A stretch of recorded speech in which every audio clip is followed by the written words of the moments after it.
From the UFC president trying to dodge the controversies, to other athletes calling MMA champion a cheater. Here's how Dana White weighed in on the whole Conor McGregor and USADA fiasco. So, UFC fans already know how Dana is a big fan of USADA, and even though he hasn't thrown anyone under the bus yet, Conor McGregor seems to have bad luck with that.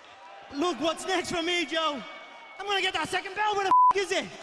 They should have had them 2 belts ready. Recently, White outwardly said how he's trying to dodge this situation as much as possible. Yeah, he literally said how he doesn't really care about McGregor's case. He thinks that whatever USADA is doing to Conor is good, since they're pros and they know better. I mean, yeah, that's true. But when the press asked the president if Conor would take a drug test before he goes back into the octagon later this year, he completely neglected that question. His response to reporters was to bother Jeff Nowitzki rather than him, which is confusing because why would the president have nothing to do with this situation? Funnily enough, Nowitzki hasn't commented on any of this either, but all Dana thinks is that the problem is with Conor himself and not USADA or any drug testing, and he literally told reporters that they should just ask McGregor about this case since he's the one involved in it. Plus, Dana also confirmed how the former double champ told him he's been feeling great. He said that Conor has been training and feels ready to fight again later this year. Truly pursue our passion with everything we have,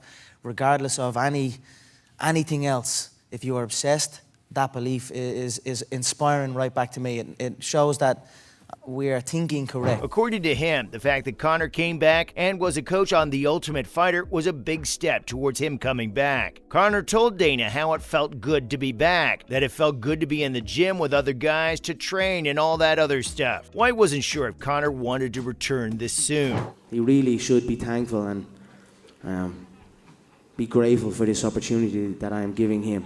But The Ultimate Fighter was a big step in returning him to action and getting him mentally and emotionally prepared to get back to it. The thing is, Dana White is often short with the media, especially when it comes to things like this. He's the kind of president who'd rather talk about the good things than the negatives. But even so, the news stories aren't going away anytime soon, especially since Joe Rogan spoke against Conor too. He's been a voice in the world of mixed martial arts, and people tend to listen when he speaks. This year, the podcast host said it out loud that McGregor was on steroids. He also said that a normal person couldn't have looked as big as the former two-weight world champion did a few months ago. And in response, as always, McGregor called Rogan out in public, saying that he also takes it while being a 55-year-old man. But Rogan agreed and said that he does. Still, the logistics are hard to figure out, and the state of their fight is still uncertain, and it hasn't been decided yet when the fight is going to take place. Don't be surprised, though, if the date ends up being later than August. By the way, it wasn't just Joe Rogan who had his opinions. Other fighters did too. Beneil Dariush didn't hold himself back from calling McGregor out either, and the 33-year-old's comments have made some people wonder. He said in an interview that Conor is probably cheating. But not just that, he also said that in reality, you need to do what he's doing if you want to fix your knee or leg and get certain growth hormones. Apparently, you can get a medical excuse and get a therapeutic exemption from USADA, but you can't add extra stuff. You should tell them what you're putting in and let them figure it out. And these are Dariush's words, not mine. According to him, this is pretty dumb, but that's how this entire system works. Many people have said that the Irishman has used his injury and the time he needed to recover from it to his advantage.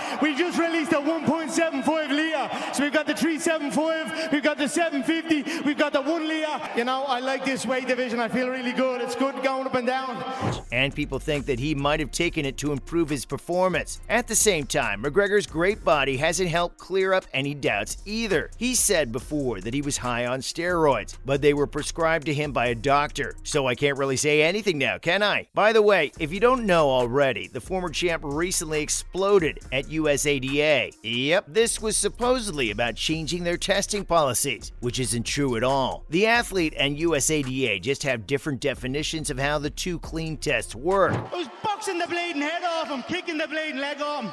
Usual side dive to close the distance.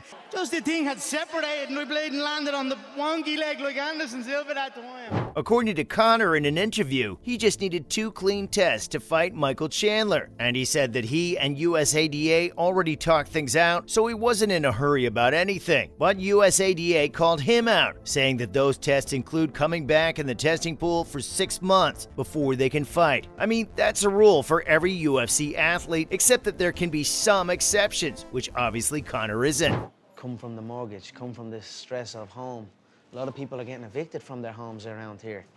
They are in a new place, so it's good. That's something I always dreamed of. USADA told TSN Sports what it thought about McGregor's planned return to competition in a statement. Also, they didn't believe what the fighter said about scheduled meetings. USADA says that they talk to every athlete who enters or returns to the testing pool, but currently they didn't have a meeting planned with Conor, and no one knows if he's making a comeback to compete again, so he'll have to start regularly testing at least 6 months before a fight. Now, this didn't make Conor happy at all, and that's not really a shock, and he took this argument to Twitter. He directly threatened USADA and started a new dialogue against the testing agency in a Twitter storm. And judging by his tweets, McGregor seems to think he's above the rules, which, let's be honest, doesn't seem to be the right case considering his controversial past. And instead of agreeing with this 6-month rule, the 34-year-old got very defensive for no apparent reason, and he said he has never lied before. But to be fair, he hasn't been too optimistic either. Even in this program, he's passed more than 70 clean tests. But USADA always shows up after he says something that makes him sound doubtful, and he's never failed a single one of the 70 tests. Now, McGregor says that this so-called bad group won't be able to use him as an excuse. In fact, he thinks that USADA isn't the answer to everything. And guess what? He deleted one of the longest tweets he wrote against USADA. He kept the other 2 though, so that's a big question mark. But everyone's thinking about one thing right now. Why is Conor McGregor suddenly so mad at USADA when he used to always say nice things about them? I mean, so far, he's one of the few athletes in history to come back from a career-ending injury as well as he has. Is that something that you've worked on? Yeah, I changed levels with that and come up into it, so it's a good shot. I set another record. I'm the first fighter in UFC history to secure knockout victories. And it's not crazy to think that Conor used hormone replacement therapy to get so big in just 2 years, which is still against USADA rules. Let's be honest about that. Not me! What are you talking about? Not me! I'm not on no steroids. What the f*** are you talking about? Your 2 teammates were on steroids. That's your 2 boys, the scrap pack. Remember that? And no one would know if Conor used anything unless USADA finds something strange in his tests. But the argument will go on for months until he goes back into the ring. The thing is, his comeback will be over at the end of season 31 of TUF, which, by the way, he and Chandler have been having in Las Vegas. And later this year, they're likely to fight. So if McGregor started testing this week, he'd be at his 6-month mark in the middle of September. But there's no hard and fast rule about when the coaches have to fight after the show airs. So let's see about that. But yeah, that's all about what Dana White said about Conor McGregor and the USADA situation.